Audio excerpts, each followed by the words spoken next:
It's Tuesday, it's 12:15 and we're live in Westminster. The next president of the United States, Donald J. Trump. A rapturous welcome for Donald Trump 2 days after surviving an assassination attempt. That was amazing. It was one of the best experiences. I had tears in my eyes, and I haven't cried like that since I lost my mother. And this man is Donald Trump's pick for vice president. What does it mean for the special relationship? Wales's First Minister resigns after 4 of his ministers quit. We have the latest from Cardiff. Also today, is the new Labour government going to put up thousands of new pylons as part of its energy plans? We will have the grid we need to rewire our country. Friends, power for Britain, wealth for Britain, jobs for Britain. That's the new Britain we can build together. And the government faces more calls to end the 2-child benefits cap.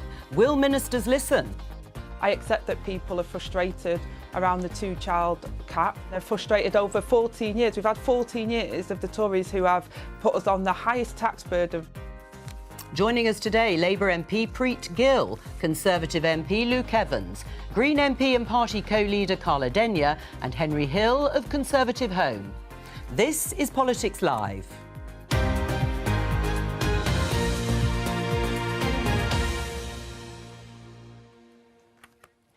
Welcome. Well, we've had some dramatic news politically because Labour's First Minister in Wales, Vaughan Gething, has resigned. Let's go straight to Cardiff and talk to our correspondent there, Kemlyn Davis. Hello to you, Kemlyn. Why has he quit?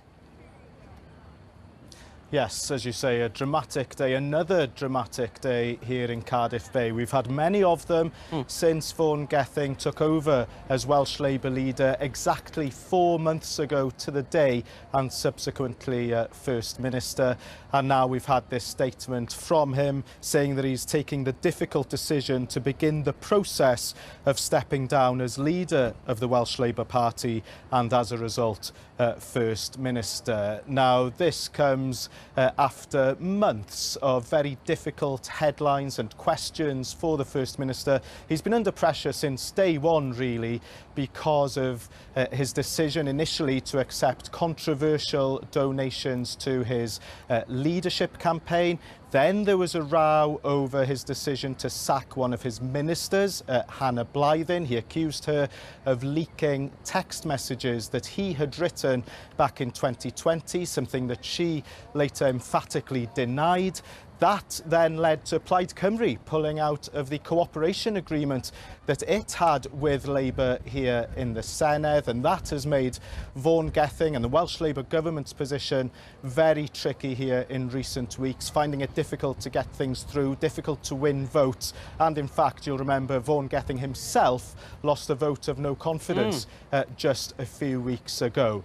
And then this morning, dramatic developments as 4 senior members of his cabinet, within minutes of each other, sent their resignation letters to him, saying that they couldn't carry on if he was carrying on as leader, and calling on him to resign. So that really the final straw here, leading to Vaughan Gething's statement within the last hour. Now, he says it's been the privilege and honour of his life to do this job, even for a few short months. He also then, it's quite a bullish statement, he goes on to say that at no point during his ministerial career has he ever done anything for personal gain, and he believes that some of the criticism levelled towards him over the past few months have been unjust and politically motivated. But here we are, 4 months on from his victory, taking over as Welsh Labour leader, the party now beginning its search for a new leader. Right, and what sort of timeline are we talking about, Kemlyn?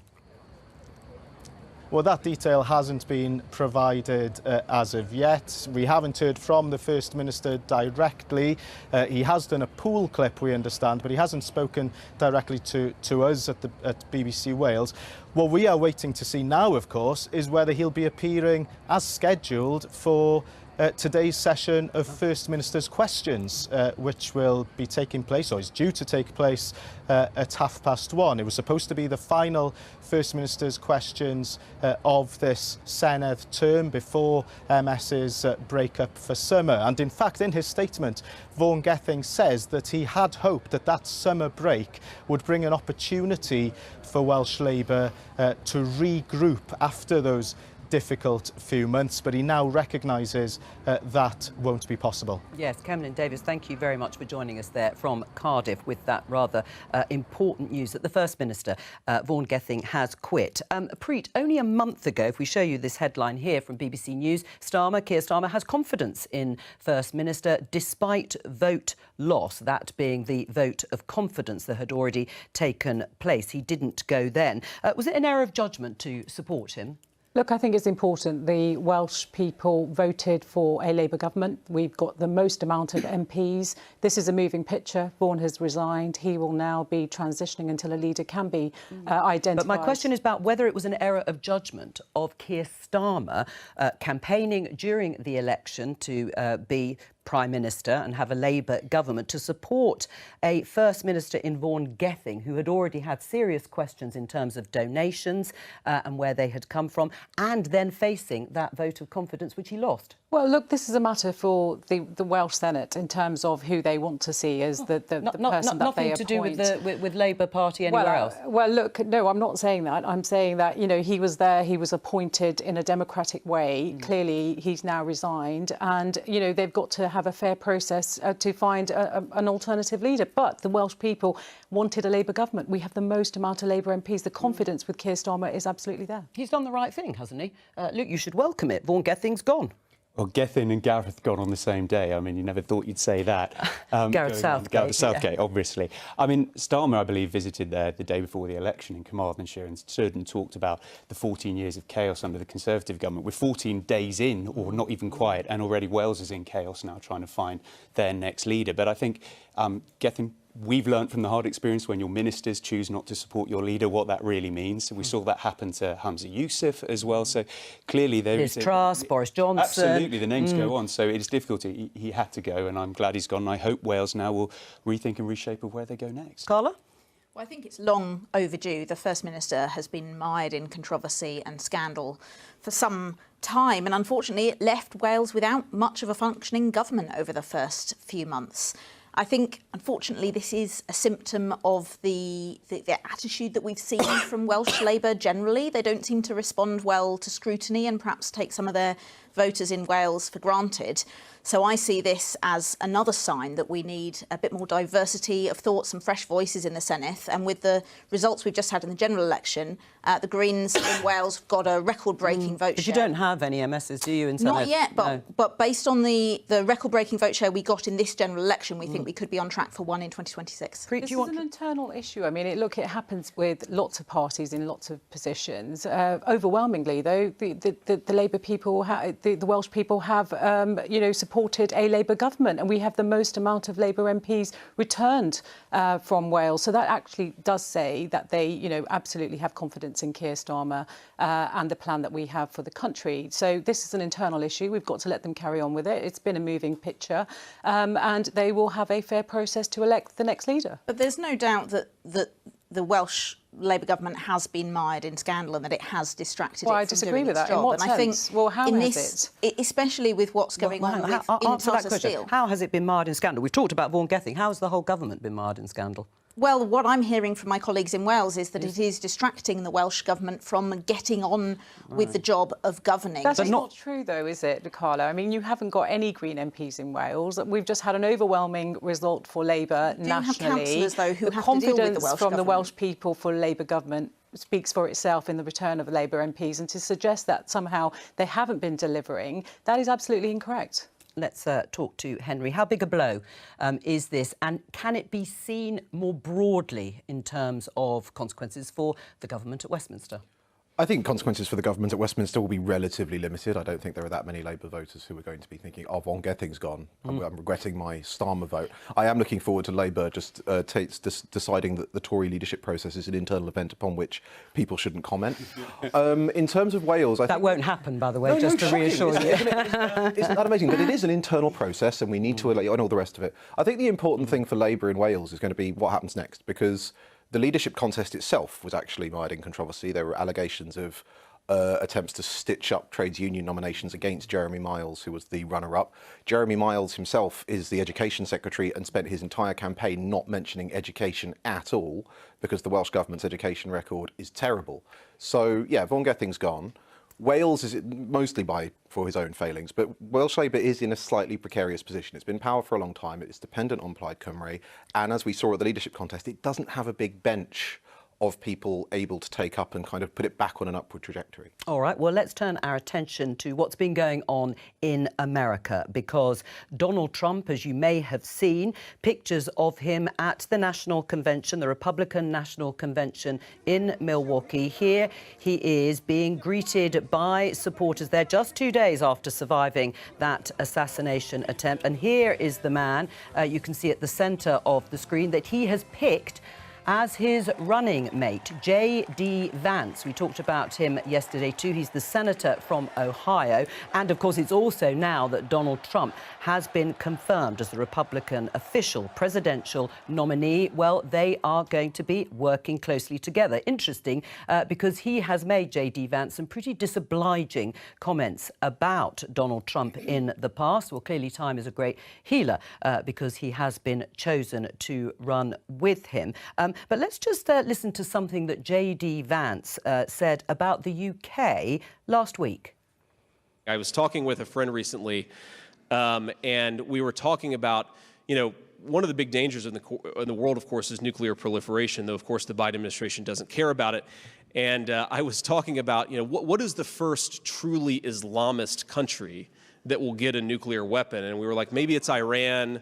Maybe Pakistan already kind of counts. And then we sort of finally decided maybe it's actually the UK, since Labour just took over. Well, that was J.D. Vance at the National Conservatism Conference in Washington last week. Yes, he was talking to, unsurprisingly, conservatives in America and a few notable people here. We'll come on to that in just a moment. But, Preet, what's your reaction? It could be the person that you will be working with if they win, the Republicans. Well, I'm really surprised. I mean, the United States is so diverse, just as Britain is, and that's one of our strengths. And, the Labour Party picked up votes from lots of communities, different communities. But, look, the United States is a really strong ally. It was a Republican event, and of course, Labour has a very different stance in terms of how it sees all of our diverse communities. But as I say, these are not comments I recognise. You don't recognise, meaning?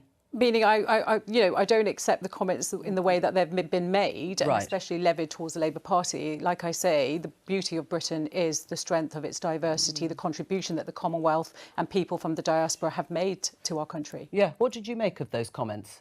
For me, I mean, it's everything needs context, and the danger in our political circles is how we lose nuance and context. Social media drives that. It was poor taste for me. It seemed to joke from that basis. But, I mean, we have to be careful because Biden's being called over the coals for his bullseye comment.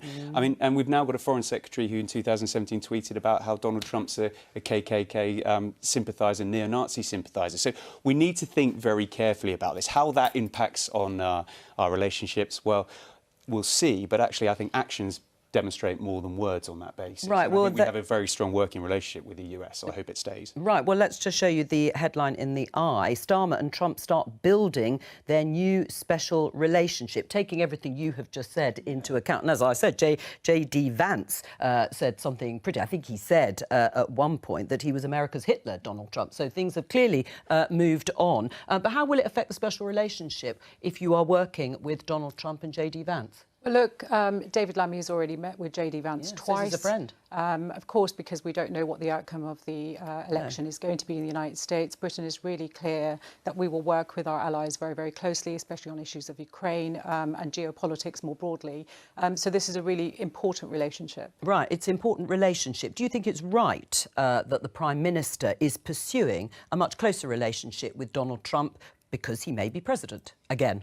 Well, firstly, I just want to come back briefly to the comments from JD Vance. I think we need to call that out for what it is. It's baldly Islamophobic comment, jokes, and I'm quite shocked and appalled that a senior politician would make comments like that. It's very worrying that the US could end up with a president who's a convicted criminal and a vice president who is more aligned with Russian foreign policy than with supporting Ukraine. Yes, of course, the UK will have to work with whoever is in charge in the US, but I really hope that the voters in the US, including some of my British friends as well who've got dual national citizenship, I know they'll be taking their vote extremely seriously. Was it Islamophobic, what he said? I mean, yeah, I think so. He obviously was joking, but the two things can be simultaneously true. I think for me that clip is a reminder of why British Conservatives should really just be careful about when they go over to address American gatherings. Like Suella Braverman. Yeah, right. Half the time when you get the most demented stuff coming out of their speeches, you read down to paragraph 3 and it's like addressing a gathering in the United States and you're like, oh. So they have a very different political culture that's considerably to the right of ours, and that is worth bearing in mind. I mean, I think the special relationship is sort of a fantasy by British policymakers, to be honest. I think if you really look at it in hard foreign policy terms, there's not that much even evidence over that we Ukraine, get for special example. treatment. No, we've stepped up and done that, but I don't think that's evidence of America giving us any special treatment. Well, OK. America has a special relationship. It's with the Republic of Ireland. But for us, it's an alliance that sometimes I think we overhype. Do you think Suella Braverman was wrong, the former Home Secretary? She was, as Henry said, at that National Conservatism conference. Maybe people like JD Vance are fellow travellers then? I have no idea. She's got the choice to make it. We all need to make relationships across, like David Lammy meeting him. Whether she's right or wrong, that's for her to decide. And if she thinks that's best serves her constituents, then, well, that's the best way she'll do it. Right, well, let's pick up on something Carla was mentioning. In Politico here, Trump's VP, Vice President pick, spells disaster for Europe and Ukraine. And that's because the Ohio senator champions US isolationism and opposes aid for Ukraine. What will your message be? Well, look, the NATO Secretary-General has already talked very positively about Ukraine possibly joining NATO and having a membership, you know. So I think it's really important that security is what the Prime Minister is focusing on. He's meeting EU leaders later on this week. And the United States does understand that the EU and the UK have got to have a very strong security pact, and possibly being a NATO ally means having constructive conversations with our US allies on issues that will be difficult, and they may have a different Well, it won't be just difficult. I mean, if it is Trump and JD Vance, that will upend that relationship that you have just described in NATO. Look, our diplomacy and the importance of Britain playing its role as a really important ally, and I disagree with the comments made earlier about the things that we need to work together. If you think about climate, development, geopolitics, we have got to work more closely with our allies, and having those difficult conversations is part of that, and that we are not going to be shying away from those conversations. Clearly, meeting with EU leaders, as Keir will be doing this week, so you're not worried? Is so important. You're not worried about a Trump-Vance presidency and vice presidency when it comes to the war in Ukraine? Well, you know, David Lammy is going to have those conversations. We don't have the other side of that conversation about actually those attitudes shifting and changing, and how constructive diplomacy relationships can shift, the views of certain people prior to coming into running government in the United States. How concerned would you be? Well, I don't know, because you've seen Trump, one of the things he was castigated for was walking into NATO and telling them all off for not all meeting, and look where we are now. So he does seem it's about defence spending, wasn't it, that they've got to do their bit? Absolutely, to do their part. So there is that element, and the danger is, having a disaster put in inverted commas on that headline is exactly what I'm talking about, the nuance of the debate. It's being caged one way or the other. It doesn't allow that constructive conversation that we want to happen, because there are going to be differences of opinion and should be thought through, because at the end of the day, it is a lot of taxpayers' money to be given away. But I think it's the right thing to be doing. Well, Carla, do you agree with Luke on that? Maybe it's time to have a more, how can I put it, open debate about things like the money that is being spent on the Ukraine war in terms of future relations. Donald Trump said at one point that if he became president, he could end this conflict. What's your thought? I'm not sure the Greens really have any common ground with Donald Trump. I think it's important and it's right that the UK has supported Ukraine. And I think at this time it's imperative that David Lammy and the Labour government make sure that they're pursuing foreign policy that of course benefits the UK and that pursues long-term peace, and to make sure that the UK government doesn't just fall in line with whatever the next US government is doing. Concerned? Yeah, but I think it's important that Europe confronts the reality of what a more isolationist America might be. And Trump, for all his many downsides, he at least says honestly what many American voters think, which is that most of NATO does not meet the defence commitment. And it is frankly a bit embarrassing that all of Europe together needs American support to see off Russia, which has a GDP the size of Mexico's, because it just doesn't spend anything on defence. So absolutely, it is deeply worrying for Ukraine, because at the moment it is American treasure and armaments overwhelmingly that's keeping Ukraine in the fight. But that should not be the case. And if Europe is serious about being a defence cooperation agreement, it will mean hard decisions with an awful lot of electorates and spending a lot more money. And ideally, we should have been doing that yesterday. We should start doing it now. Right. Well, I mean, there is a defence review being launched today by Keir Starmer and the Defence Secretary, John Healey. And it is a step towards what the government says is its ambition of hiking spending to 2.5% of our national income, spending that on defence. But they haven't given a date. Do they need to? Well, I think, this review will hopefully report back early 2025. It's going to look at hollowing out of the armed forces under the Conservatives, the waste that has gone on in terms of, where they've spent some of the procurement money. So there's a lot of work to be done. It's not something that you can just suddenly sort of set out a timescale. We've got to grow the economy. We all know that. It would not be prudent of me to set a timescale as to when we're going to be able to reach that. We've got to allow this review to to take place. And then I'm sure we will set some timescales to that. Right. I mean, do you accept that the armed forces, I mean, Preet's not the only person, there have been people within your own party that feel that the armed forces have been hollowed out under 14 years of Conservative power? No. I've come from the PPS in defence, and we had that argument. We lost it. We wanted to, had a path to get to the 2.5% on that basis.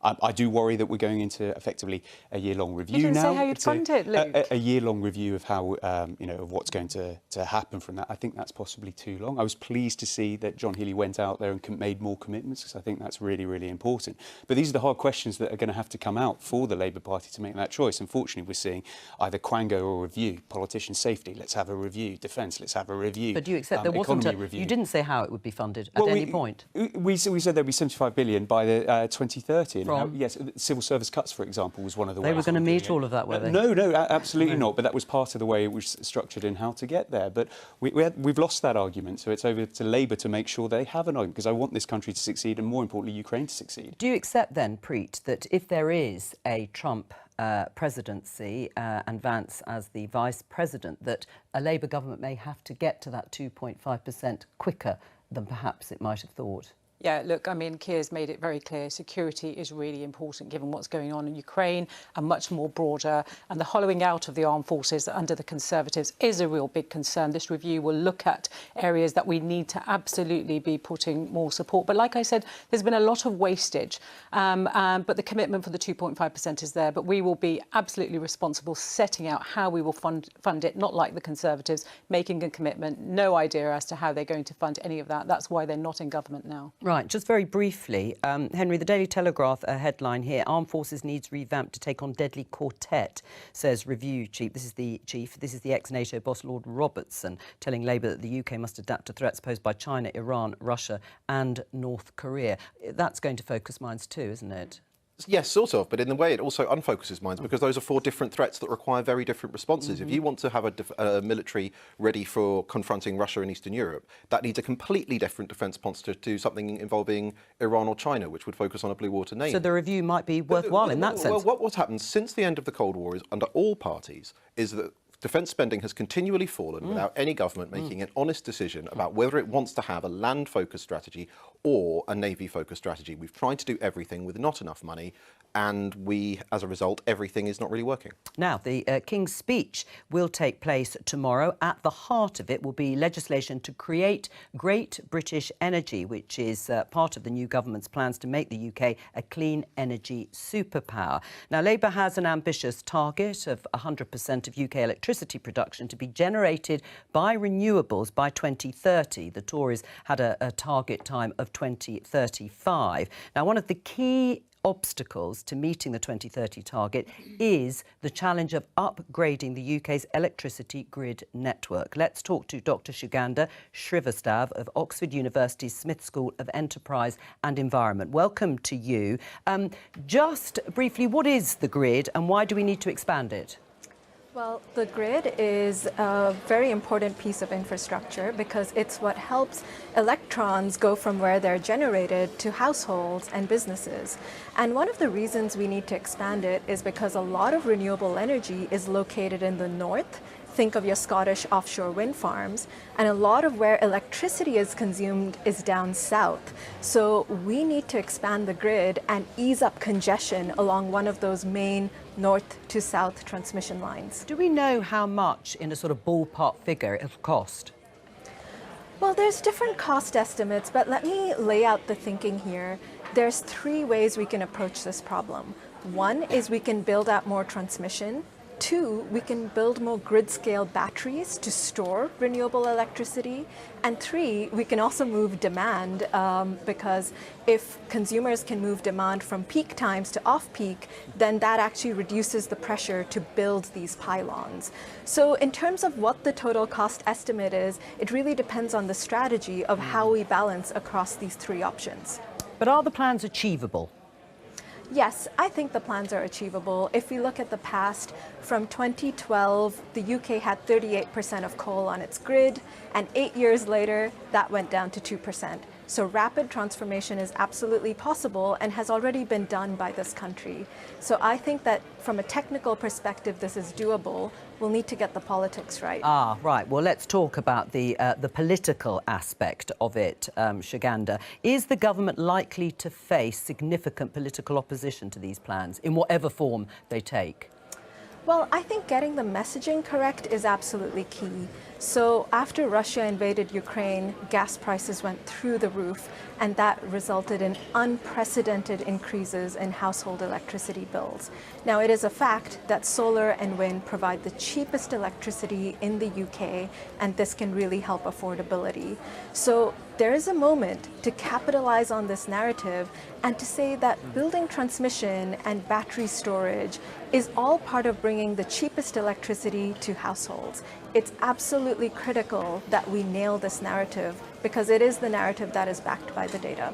Thank you very much, Dr. Srivastav, for joining us. How are you going to achieve it? Listening to what you just heard Shuganda say, how are you going to achieve it by 2030? Right, so look, this is the start. Great British Energy is about creating competition into the grid. This is about cheap, homegrown renewables. At the moment, you cannot get a space on the grid for 15 years. The government have got a backlog of new technologies, of different ways. You know, we've already lifted the ban on onshore wind. That's the very first thing that we have done. So this is something we don't have a choice. We have to do it if we want to bring bills down. We want to have energy security, and we will create good jobs by doing this. Yes, and this is all the campaign stuff that we heard. But just to be clear to our viewers, Preet, it is going to involve something like 1,000 miles of power lines and pylons. This was actually to get there by 2035, so I mean, you're going to have to speed it up.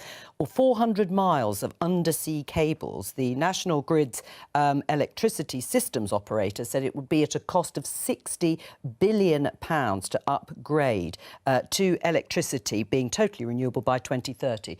How's that going to happen? Look, first thing is that you've got to have planning proposals put in place, and so there will be the normal consultation. This is not going to be something we force on anybody, especially farmers, for example. This will have to be done with consent. And as you say, there is underground cabling. We've got to look at the cost factor of that as a, and pylons. But this essentially is about how do we get the electricity to businesses and into homes. This is a big challenge. We've had Conservatives that have done nothing. We've been reliant on foreign dictators for our energy security, and we need to make a shift and transition to that. Henry? I mean, the reason the Conservatives have done nothing is because they have refused time and again to force people to build stuff they don't want to do, which is exactly what you're saying you'll do now. Ultimately, the problem with our planning system is that it is riddled with local vetoes, and local people often have very different cost-benefit analyses to the country. The test for essential infrastructure, of which pylons is part, should not be whether local people want it, it should be whether the nation needs it, and central government should have the will to drive it through. And if you're not prepared to do that, you're not going to deliver anything like the amount of cabling required. We will deliver that, but of course we've got to explain to the British public why we need to do it. Unfortunately, previously, people haven't just really understood how the grid works, why our electricity and gas is so expensive. Look, absolutely. You're talking about need. We have got to do this. We do not have a choice in the matter, especially when we think about climate. The Greens have, the co-leader of the Greens has been objecting to a lot of these renewable projects, where nobody knows actually what the Greens actually support, to be honest. But yes, we will. There is a clear plan and strategy that Ed Miliband has together about how we achieve this. Right. Well, Carla, you say that isn't quite true. It is true. So one of the people that Henry is talking about when he says that local people have a different view, one of those local people is your new Green MP, Adrian Ramsey. He's called for a pause in terms of building power lines that would go through his constituency. Now, you're the Green Party. If there was ever not in my backyard, that's it. It is absolutely in the DNA of the Greens to push for a more rapid rollout of renewables. That is literally... Including pylons and power lines across his constituency. My co-leader, Adrian, newly elected, hard-working MP, has rightly been making sure that the people in his constituency have a chance to have their voice heard in the ongoing public consultation. So has he failed to communicate the message possibly at a Green MP? Right. But both he and I have previously worked in the renewable energy sector. In my case, I've literally gone into politics because I used to work in offshore wind, and I saw that the barrier to the rapid rollout isn't the technology, as we've just heard from the expert there, it's the political will. And on the grid specifically, if I may, I would argue that part of the reason that the grid hasn't been invested in and built out earlier, because really the time this needed to happen was decades ago, not now, is in part because the national grid is privatised. And so they didn't have that public mandate to invest in the system decades ahead before... Because we've now got renewable energy projects. So you're going to object to it now, even though a pylon in this constituency, and Adrian Ramsey, constituency in particular, is going to carry that electricity from the offshore wind to parts of the country that's needed. I have to pick up on what you said there. Adrian Ramsey is not opposing all pylons and the Green Party. I didn't say all. I said the one in his constituency. There's so much more of Britain where pylons can go. So, to clarify, my colleague Adrian is challenging particular aspects of the route his constituency. And suggesting that, may I just finish, that parts of the route should be undergrounded in ecologically sensitive areas. How much is that going to cost? Which the National Grid has already done in some areas in response to first rounds of feedback, and he's helping constituents to have their voices heard on the impacts on the local area, which I think is underground what is 5 times as much. I've read 10 times, and but so look, you know, for certain parts of the route, even if it's not the whole thing, I think is worth considering. Right, OK, well, maybe it is worth considering. Luke, you support, I presume, the plans by the Labour government, the ambition of it and their commitment to saying no. Well, I've got an insight into this, having spent the PPS in BEIS and then in Energy and Net Zero. So I've heard these debates go on, and it's very interesting. I think both Labour and the Greens are going to get a rude awakening when they are put there, but as MPs, to say, would you have solar panels in, you know, Edgbaston Golf Club, for example, where I trained? It's very hard then for you to turn around to your public and say, well, it's for the greater good. There has to be a balance on this, and that's why I'm quite excited to see what comes forward. We put forward the energy security bill that has now gone into place, but I'm quite keen to see what GB Energy actually looks like and what a wealth fund actually looks like, because we're still not really clear. Does it make any energy? What's the risk profile on this wealth fund that's going to be there? Who's going to carry the can? You ought to read the briefings, in all honesty. But this idea that somehow in Birmingham, Edgbaston, they wouldn't expect a solar panel, say, on a green field, that is incorrect, because most people understand understand that they want their bills to come down. They want energy security, and we have to look at but also green spaces where you can do dual things. The argument made by the co-leader of the Greens in his local party is about what about food security, what about the rural environment, what about the traffic, what about the community. This is the difficult part, and government is to make a choice. And Henry's right here. These are really, really difficult issues to try and work out. And ones that Conservatives failed to actually grapple with because of vested interests. Hang on, you did hear from Shiganda saying that actually we've managed to make a significant change over the last 8 years. We are the fastest decarbonising side, but country in the world. But the infrastructure side is fundamental. And we've just been talking about defence and wanting to spend more there, but trying to argue 10 years ago you had no idea how to do this. The National Wealth Fund that we are talking about is £1 of investment. We will want £3 So what's the risk profile from the for it? private sector. Are we seeing There's another... been no stability for businesses to bring in investment. Talk to each other, don't talk over each other if you can. I'm really keen to see. So it's not a wealth fund in the sense of what Norway have set out, but what's the risk profile to the taxpayer? How much do they expect to get up? Because from what I gather, it's supposed to be an investment on the riskier part. So how much of a hit? And you've put it out to a quango. It's not the minister himself who's going to... Well, there are lots of questions, but the broad question, if you don't mind me summarising, is bills will have to go up, won't they, in the short term, to pay for this, and then bills might come down in 10 years' time. No, I don't. You don't think bills will have to go up at all? No.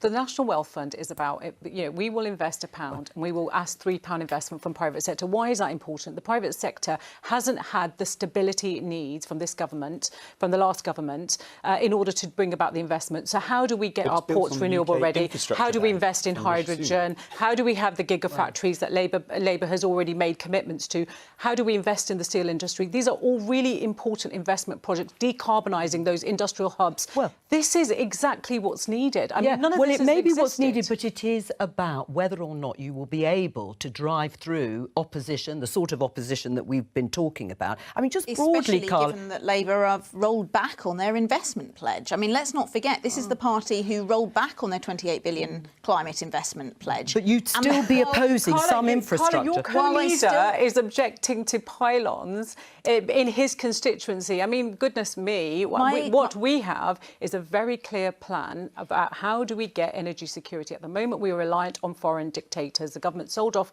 gas storage, and at the moment, we're paying 62 million a day because the grid can't actually cope with capacity. This is dire. So actually, what we are going to do will address a lot of these issues. And I'm interested to see what happens with Great British Energy. It could be a really important part of the solution. But if you're going to massively cut investment in climate action, which is what the Labour Party did before it even got into power, how are you going to fund that? The 28 billion that was your policy was already the floor of what was needed. And we know that the sooner we invest in reducing carbon emissions, the cheaper it is for government. The later we leave it, the more it costs. If Labour's really serious about this, it should make GB Energy a planning authority with the power to give itself planning permission. That would allow it to deliver everything it wanted and take all of the politicians and their local concerns out of the equation. I don't think it is clear, because you started the spiel for Great British Energy saying it wasn't something you were going to force on people, and then within 2 minutes was saying that you were. And it's important that you do. We really do need to force infrastructure through. I think the easiest thing for politicians to do normally is to try and build stuff in the bits of the country that vote for other people. It's absolutely extraordinary that the Conservatives didn't manage to build Abingdon Reservoir. Large parts of the southwest have avoidable drought. But the problem is always planning. The private sector has been trying to build Abingdon. It has been trying to build a lot of projects. You can't bring forward that investment unless you offer them security of planning. And you cannot offer security of planning if you have an extended process with a local veto where a single project can fall at any point of an expensive multi-year pitch process. Right, but so Henry, unless you offer those guarantees, it won't happen. But Henry, do you think Dr. Shiganda is right that because of the experience of spiking energy prices and therefore people's bills, that might soften up some opposition to having the sorts of infrastructure that we've been talking about? I mean, it might, and that would be wonderful, but just historically it hasn't. We've tried, energy development projects, pylons have tried offering local people lower bills as part of an incentive process for approval, and it has never worked. Sadly, the fact is, if you can get people to agree to it, it's ideal. And there are things you can do. You could try and make the pylons prettier, they're hideous. You could try and make them part of the landscape in more way, but ultimately, you need to have the will as central government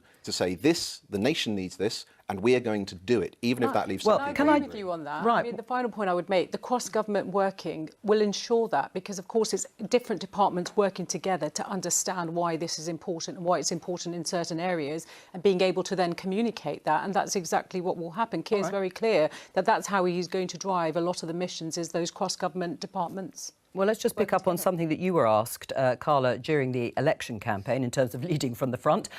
Here's the Times headline. Yes, I have a gas boiler, but I plan to replace it, says Greens co-leader. Carla Denyer said she was getting quotes for a heat pump but had to delay the installation until after the election. Have you accepted any of the quotes that are in your inbox? I haven't been back in Bristol a great deal over the last few days, but yes, I have now got a couple of quotes for an installation of a heat pump. Looking forward to finding some time to get that done, perhaps in the recess. Right, we'll come back to it when you're next on the programme. Ahead of tomorrow's King's speech, of course, they'll be setting out all sorts of legislation and bills in terms of the government's agenda. But Labour is under pressure from some of its own backbench MPs to scrap the two-child benefits cap. Deputy Prime Minister Angela Rayner was asked about it on Breakfast. Let's have a listen to part of her interview. Well, I accept that people are frustrated and want to, change a lot of things that the Conservatives have done over the last 14 years, but our inheritance is dire. As someone who grew up in poverty, I am not prepared to leave office, after a Labour government where we haven't made those significant changes, and child poverty is an issue for us, and we're absolutely appalled that children haven't got beds to sleep in at night. This is the 21st century. This shouldn't be the situation we're in, but this is the inheritance that the Conservatives have left us, and we will continue to tackle those issues. Preet, is that really good enough in terms of not scrapping the two-child benefits cap? Look, no one policy is going to lift children out of poverty. That one does actually lift quite a few out of poverty, according to all sorts of think tanks. OK, but, we've got a child health action plan where we're talking about making sure we've got breakfast club investment, because we know having a, good start to the day is really, really important. Children not having hungry bellies, for example. And our offer in terms of childcare, making sure that more people can go back into work so they can have more money in their pockets, and making sure that childcare is affordable. So you think it's right to keep it? I think it's right that when the economy grows that we absolutely review it, because I'm not going to make an unfunded commitment today. The British public would not expect me to sit here and say, yes, we're going to deliver it, without me telling you how we're going to pay for it. Right, well, why did you then in February 2020, you were one of 78 Labour MPs who signed a letter calling on the then Prime Minister and Chancellor to, among other things, end the two-child limit in universal credit? Well, absolutely. But look, the economic situation is much more difficult now. What we've inherited, given the Conservatives, I mean, goodness me, we will not make any commitment on any policy without saying how we actually are going to pay for it. Now, look, there are 20% of children in my constituency that live in poverty. Closing down children's centres, decimation of early years services, places where actually they could get support, advice, all of that has been stripped away. Local government funding cuts to charities. Sure. This all has an impact. Right, and you obviously thought it was affordable then, but yes, that was 2020. It's very much the Conservatives who have come to this situation with all the litany of woes that have just been listed by Preet. Do you agree? Well, I'm trying to think if this is what it is. We'll see lots of these over the next promises that were made over 14 years that suddenly actually become quite difficult to deliver. I would argue there's an opportunity because of mismanagement by you. No, not at all. No, different choices. So, for example, in 2021, we decided to change the UC taper rate and uplift it from £500 and change the UC taper from 63% to 55%. And that cost £2 billion. But actually, that gave more working people £1,000 a year better. I, for one, think that's a better way of using the £2 to £3 billion that the child benefit cap puts in place. These are options that are going to be tested. And Keir's going to have a real tough time if these come to the surface, because you will see them time and time again. People re-quoted stuff they've said, promises they've made that they'll want to see that then don't come through. You've had 14 years. We've had 14 Absolutely. I've just given you a cast iron example. Carla, you would like to see it scrapped, wouldn't you? I would. The two-child benefit cap is a cruel and unnecessary policy that affects 1.6 million children in this country. Lifting it isn't even that expensive expensive. It's the same order of magnitude as the cost of the fuel duty freeze. And I know where I would rather spend my money, lifting 250,000 children out of poverty. That's a choice the Labour government could take. It's choosing not to. Well, Conservative Home, the Conservatives should support a Labour revolt over the two-child limit. Join the Greens, join some Labour MPs and the SNP. Yeah, my colleague William wrote that, and you can ask him for his reasons. But you don't agree? I don't think that the two-child limit should have been brought in. The reason that George Osborne managed to get away with it is because it felt for many fundamentally unfair that working households had to make really, really difficult decisions about whether or not they could afford a second child or a third child, and people on welfare who their taxes were paying for didn't have to face it. Now, the two-child limit was the wrong way to deal with that. I think that we should actually have far more support for people trying to have families in general. But at the moment, you will have to ask William for his views on that policy. All right. Well, hello, William. Come on next time. That's all we have time for. Thank you to all of my guests for joining me today, and I'll be back tomorrow at 12:15. Bye-bye.